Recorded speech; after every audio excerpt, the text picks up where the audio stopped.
Mengapa masalah kesehatan yang dokter tidak bisa atasi bisa dengan sangat mudah dikoreksi oleh beberapa orang yang tidak pernah belajar kedokteran? Pernahkah Anda berpikir seperti itu juga? Masalah kesehatan yang dokter tidak bisa obati, kita pun juga tidak bisa mengobati. Namun saya beritahu sebuah kabar baik. Kita bisa mengoreksi masalah kesehatan. Iya, benar sekali, Anda sendiri juga bisa mengoreksi. Ini adalah sebuah contoh agar kita lebih mudah mengerti. Misalkan sebuah kolam ikan. Di dalamnya ada 11 ekor ikan. Pertanyaannya, kita memelihara ikan di mana? Iya, betul sekali, di air. Agar ikan yang kita pelihara dapat baik dan sehat, itu tergantung dari kualitas airnya. Apabila airnya kotor, mungkin di badan ikan akan tumbuh parasit. Bisa juga ikannya menjadi berenangnya terbalik. Itu sudah terindikasi ikan itu sakit. Dan kemudian ikannya pun mati. Pertanyaannya, apakah kalau kita ganti ikannya, apakah akan ada gunanya? Atau kita buang ikan yang lama, kemudian kita ganti dengan ikan yang baru, apakah akan berguna? Tidak akan ada gunanya selama airnya kotor. Ikan yang masuk ke air itu juga pasti akan sakit. Jadi apa yang harus kita lakukan? Ganti airnya. Ya, sederhana ya. Kita tinggal mengganti airnya. Pertanyaannya, mengapa masalah kesehatan sulit diatasi? Begini logikanya. Di dalam tubuh kita, bukankah kita juga memelihara dalam tanda kutip 11 ekor ikan? Iya, ke-11 ekor ikan ini adalah organ internal di dalam tubuh kita. Apa saja itu? Jantung, paru-paru, ada liver, lambung, limpa, empedu, ginjal, usus halus, usus besar, kantung kemih, dan lain sebagainya. Pertanyaan selanjutnya, dengan apa kita merawat ke-11 organ internal ini? Iya, kita semua tahu kita merawat semua organ dalam tubuh kita dengan cairan darah. Dengan cairan darah kita merawat organ-organ itu. Artinya kondisi sehat tidaknya organ internal kita tergantung apa? Benar, tergantung dari kondisi fisik kita. Kemudian bagaimana cara kita tahu tentang kondisi fisik kita baik atau kurang baik? Misalkan ketika kita medical check up, ada indikator yang dicek disebut lemak darah. Lemak darah adalah kandungan lemak dalam cairan darah kita. Dengan kata lain, dicek apakah minyak dalam darah kita melampaui ambang batas normal atau tidak. Begitu hasil ceknya menunjukkan lemak darah tinggi, maka disebutlah darahnya kental. Ibarat di kolam ikan tadi terlalu banyak minyak. Selanjutnya ada lagi indikator lain yang disebut asam urat. Zat asam itu semestinya dibuang keluar tubuh lewat urin. Tapi sekarang masalahnya, zat asam itu tertimbun di dalam tubuh kita, dan inilah yang disebut asam urat. Kembali lagi ibaratnya kita ibaratkan air kolam tadi, air kolam ikan ini terlalu asam. Kemudian ada lagi indikator yang diperiksa juga, yaitu alanine transaminase atau ALT. Apakah yang disebut transaminase ini? Indikator ini untuk mengecek fungsi liver kita. Fungsi liver di mana untuk mengurai toksin. Mengecek transaminase adalah mengecek fungsi liver kita. Sehingga ketika fungsi liver kita mulai menurun atau melemah, di dalam darah kita terdapat banyak sekali toksin. Toksin ini entah ada di lengan atau di paha.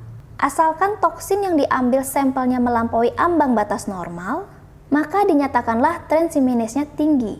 Jadi apakah Anda pernah perhatikan saat Anda pergi ke rumah sakit untuk cek fungsi liver, seminggu sebelum pengecekan kalau Anda setiap hari makan daging-dagingan, minum obat, tiap hari bergadang, percaya tidak dari 70-80% orang yang dicek, hasilnya adalah transaminase-nya tinggi. Lalu perlukah orang-orang ini kemudian diharuskan minum obat dan diopnam? Jawabannya adalah tidak perlu. Dia hanya perlu dalam waktu sebulan ke depan memperbanyak konsumsi sayur-sayuran, istirahat yang cukup, jangan emosi, kurangi minum yang beralkohol, tidak makan daging-dagingan. Percaya atau tidak, 70-80% orang yang tadi hasil transaminase-nya tinggi akan menjadi normal. Jadi Anda harus ingat, begitu mendengar hasil cek transaminase tinggi, ingatlah, itu artinya zat kimiawi di dalam kolam ikan sudah melampaui ambang batas normal. Karena liver tugasnya adalah mengurai racun dan zat kimiawi. Baik, mari kita sekarang review lagi. Lemak darah tinggi sama seperti kadar minyak di kolam ikan kita yang terlampau tinggi. Asam urat tinggi sama seperti kadar zat asam di kolam ikan kita terlampau tinggi. Transaminase tinggi sama seperti kadar zat kimia di dalam kolam ikan kita terlampau tinggi. Ingin sukses memelihara ikan tergantung dari kualitas airnya. Ingin sukses bercocok tanam tergantung dari kualitas tanahnya. Tubuh manusia sehat tidaknya tergantung dari kondisi fisiknya. Bukankah begitu? Kondisi fisik kita sudah dicek oleh dokter. Tapi muncul pertanyaan, dokter di rumah sakit dibagi sesuai bidang keahliannya. Betul ya? Katakanlah setiap dokter mengurus satu ekor ikan. Satu macam organ, satu bidang keahlian. Seperti spesialis jantung, ada spesialis internis, ada spesialis paru-paru, spesialis saraf, dan lain-lain. Sekarang apakah dokter-dokter itu paham bahwa cairan darah menentukan kondisi fisik seseorang? Seperti contoh ikan tadi, jika air kolam tidak diganti, apakah ada gunanya mengobati ikannya? Dokter akan sangat bertanggung jawab memberitahu kita, penyakit jantung tidak akan bisa sembuh, darah tinggi tidak akan bisa sembuh, diabetes tidak akan bisa sembuh. Betul ya? Tadi kita sudah bahas, ikan di kolam sakit harus ganti airnya. Bukankah juga berarti penyakit tidak kunjung sembuh itu artinya yang harus diperbaiki adalah kondisi fisiknya? Memperbaiki kondisi fisik sama artinya dengan mengoreksi. Anda bilang, itu ikan warna hitam sedang sakit, cepat diobati. Kita bilang, kita tidak bisa mengobati, kita cuma bisa ganti airnya. Saat begitu air diganti, Anda malah menemukan bukan hanya ikan warna hitam yang pulih, tapi ikan-ikan yang lain pun ikut pulih. Ikan warna kuning, warna merah, yang semulanya kurang lincah, sekarang jadi sangat lincah. Jadi saat sedang proses koreksi, semula Anda mau koreksi masalah kulit misalnya, atau masalah reproduksi. Tapi ketika koreksinya tuntas, Anda akan kaget mendapati matanya yang sering kering, atau flek di wajah, atau gatal di kulit, dan mungkin masalah kesehatan lainnya juga ikut terkoreksi. Namun jika fokusnya mengobati, justru hasilnya malah kebalikannya. Contohnya, si ikan warna hitam, masalahnya ada parasit menempel di badannya. Kemudian kita berikan obat anti radang di kolam. Hasilnya ikan warna hitam membaik, tapi ikan lainnya terkena efek samping obat anti radang yang tadi.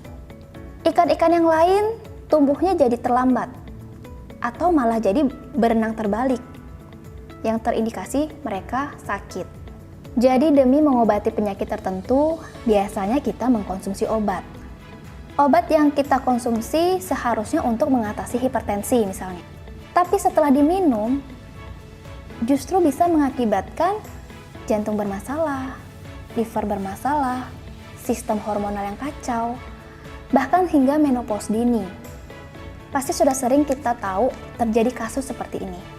Kenapa kita mesti menggunakan obat untuk mengatasi penyakit?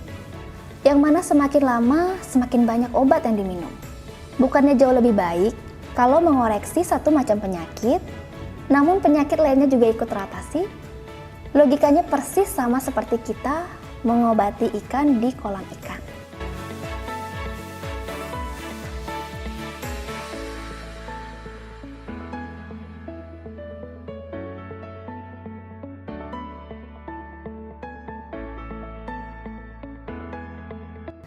Soki at home, Soki protect you.